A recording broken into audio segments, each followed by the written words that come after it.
Okay, now we're going to go back into the Rabbi Tatz's explanation of Bechira, free will.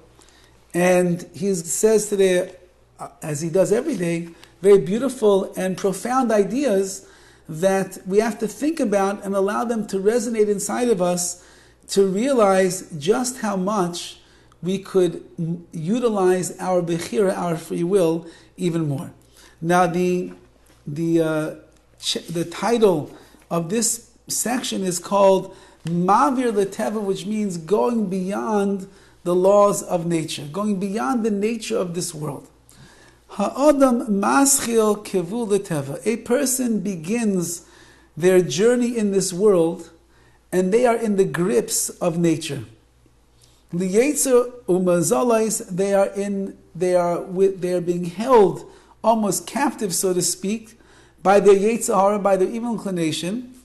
Umazalais, and the mazalos, which are like the stars, the astrological signs that are going on in the world. You come into this world, you are a child, you are an infant, and from the very, very beginning, as our sages point out, what is a child doing? They're grabbing. That's called the yetzer, that's called the inclination. It's always grabbing for more, it wants more out of this world.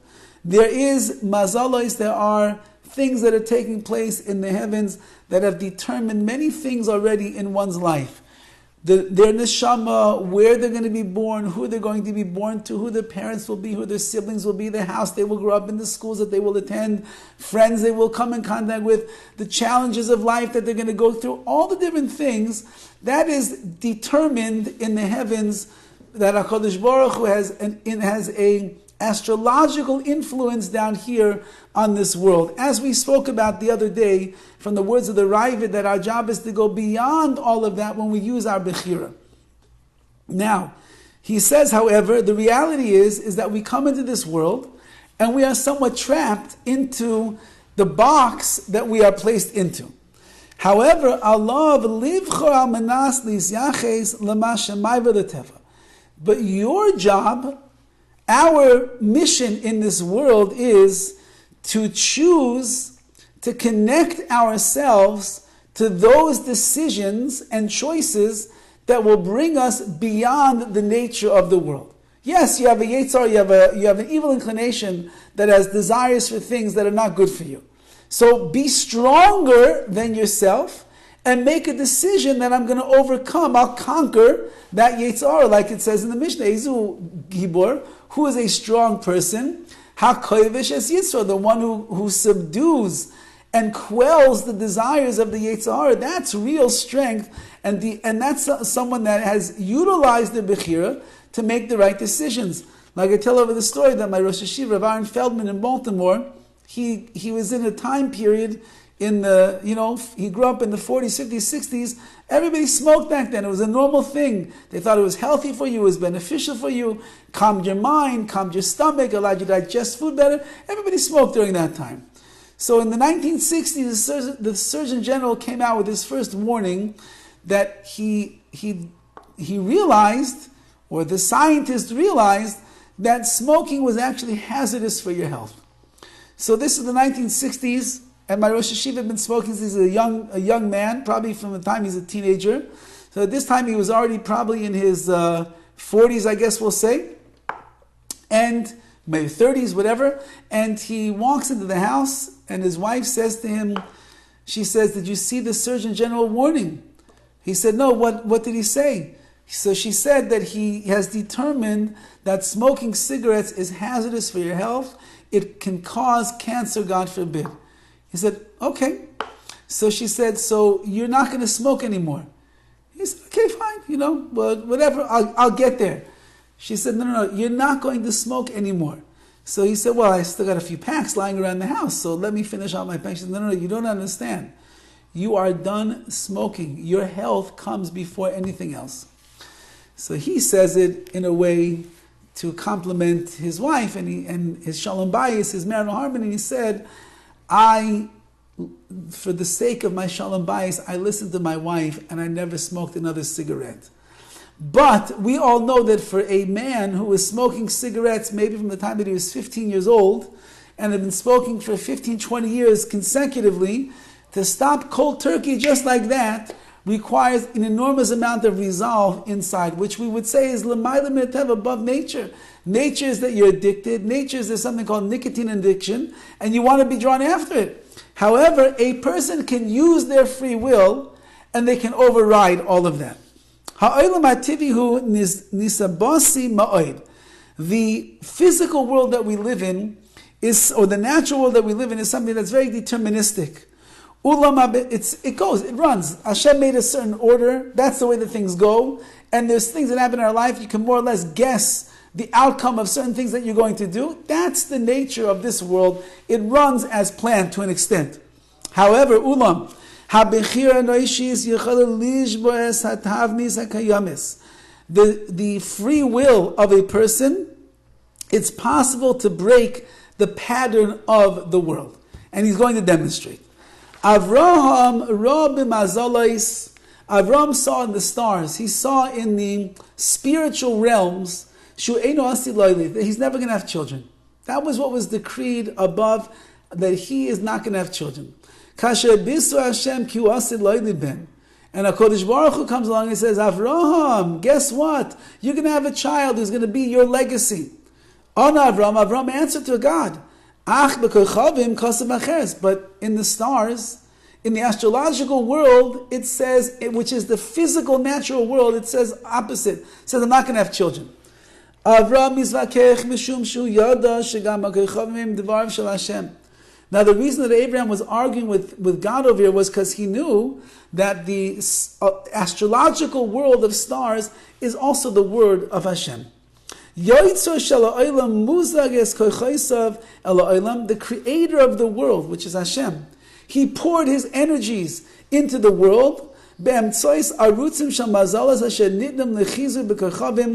He poured it into the world, and he gave some kind of dominion to the stars, to the astrological ways of this world, to pour in and to guide and to run what is going on over here, and it's revealed in the Kochavim, in the stars. So Avram Avinu said, Hashem's the creator of the world. Hashem made it that there's some kind of spiritual, astrological powers above, and he was able to read the messages in the stars, and he knew that it was determined already in his life he's not supposed to have children. Now, who's the ultimate determinant of that? That's really Hashem. There's nothing in the world that has its own power. Everything that has power in this world is plugged in to the battery pack, which is HaKadosh Baruch Hu. So the epicenter of all power in this world is God. Now, if that's the case, the stars are only emissaries of God. So that means that God is the one who decided that in the natural world, Avram, I'm not going to have children. So Hashem says, you're going to have children. He says, Hashem. You already decided that under the laws of nature, I'm not going to have any children. So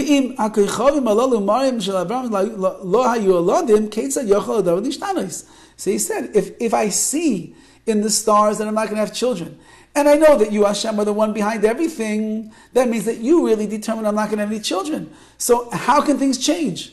So Hashem took him outside.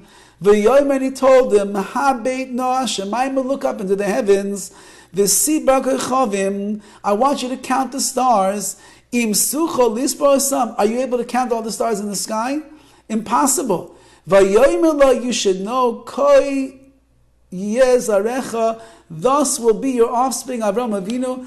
Just as you cannot count the stars in the sky, one day it will be impossible to count all of the offspring of the Jewish people. The simple understanding of this verse is, Hashem took him out. He was in his tent. He's having a conversation with God. And God says, let's come outside the tent. I want you to look up at the stars over there. And he took Avram to look at the stars. Amar Hashem LaAvram, Hashem said to Avram, Al tisbanim b'tavniyos ha'koichavim. I don't want you to look at the nature of the stars. V'tizbar Shem sholtim ala sidecha. Don't think that the stars, whatever astrological powers that there are what's ruling over your future. Ata gavoya mehem, Avram, you're greater, you're more exalted than the stars. Ve'em sheyelcha acharecha, the stars are going to go after you.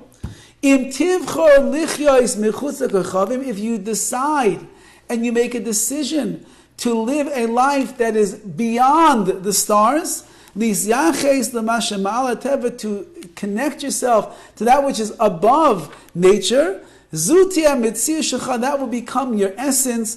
Al tivis, you'll be a person that is beyond nature. And therefore the stars in the sky that you see, just like you cannot count them, you should know that your children, your offspring, all the generations of the Jewish people, from Avram until this very day, will be more numerous than the stars in the sky, because it's not about them, it's about you, who has made a valiant and courageous decision to go above and beyond what nature says. Now, how was Avram able to achieve this? Because because when a person chooses to be litztavois, to be someone that is commanded by Hashem, being a person who accepts the commands of Hashem, that automatically will catapult you above the nature of this world. Hamila mitzvah, the word mitzvah, which we always think just means command, mishutefes b'sharash raki mamil tzivui. It's not only the meaning or the definition of command. The mitzvah doesn't just mean to be commanded or a commandment.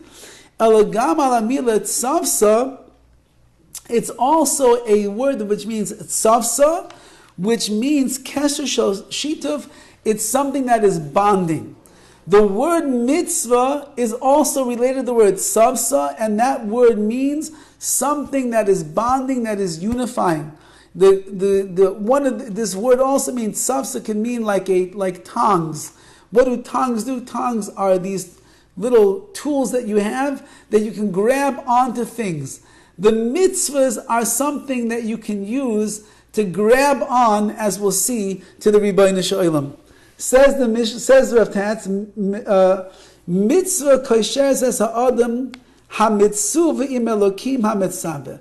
A mitzvah connects the person that is commanded with Elokim, with God, hamitzabe, that is commanding you.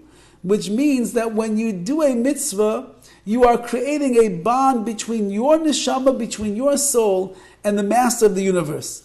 Im tuchel lishmaya elatzav Elokim, if you're able to hear the command of God, gam kashu nishma legamre leitivi, if you're able over here to hear the command of HaKadosh Baruch Hu, then you will realize, so I'm going to say this in the right way over here, then even though that what Hashem is commanding you sometimes is totally against your nature, completely against your nature. Let's just take, for example, the Torah speaks at length about how terrible the attribute of kas, of anger, is. Now that might be a person's nature. They might be born a very angry person under the red sign, and therefore they've got smoke coming out of their ears since they're a child. So, but Hashem says you're not supposed to be an angry person. Or a person is inherently lazy. And the Torah says you're not supposed to be a lazy person. You have to live your life with zrizas, with alacrity and zealousness. But it's against my nature. So, even though the Torah is telling me to do something that's completely against my nature, and it's very hard for me to do under the circumstances, nevertheless, if you make the commitment and the decision, you'll be able to go above and beyond nature, to a totally new place in your life. You'll exist in a different world than you're existing in right now. And then the nature of this world will no longer confine you. You created for yourself a brand new order to the world, to your own life. Now this is the power of Bechira, free will. Free will allows a person to change the direction, to change the world that they live in, to change that they can go beyond the nature that they have. And in that way we become meshutef, we become connected and bonded together with Hashem. Okay, we'll leave it over here for today. And I wish everybody a chag kosher v'samech, a kosher and a happy Pesach. And we will pick up again afterwards. I'll send you a note or send you a text when it is exactly that we're going to start the first class after the holidays. Have a wonderful day, everybody.